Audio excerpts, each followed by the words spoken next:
DJ Arun सोनी मिले आई है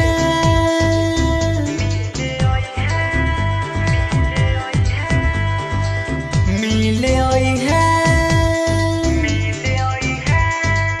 गे छौरी बारी के पीछे हमरा घर के नीचे मिले आई है गे आई है गे आई है मिले आई है हाँ मिले बारी के पीछे हमरा घर के नीचे मिले आई है गे आई है गे आई है मिले आई है गे छौरी बारी के पीछे हमरा घर के नीचे मिले आई है गे आई है गे आई है हाँ मिले आई है बारी के पीछे हमरा घर के नीचे मिले आई है गे आई है गे आई है गे छौरी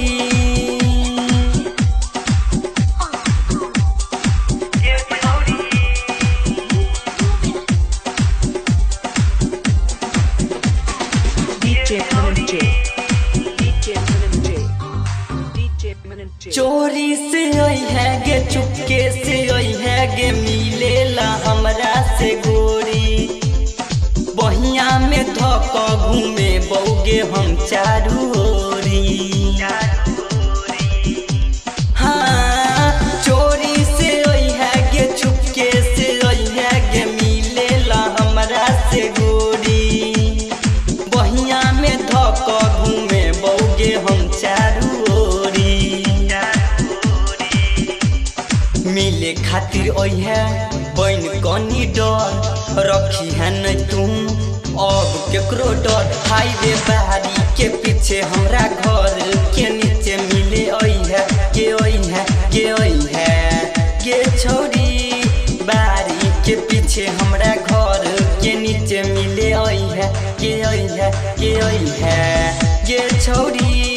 बारी के पीछे हमरा घर के नीचे मिले आई है गे आई है गे आई है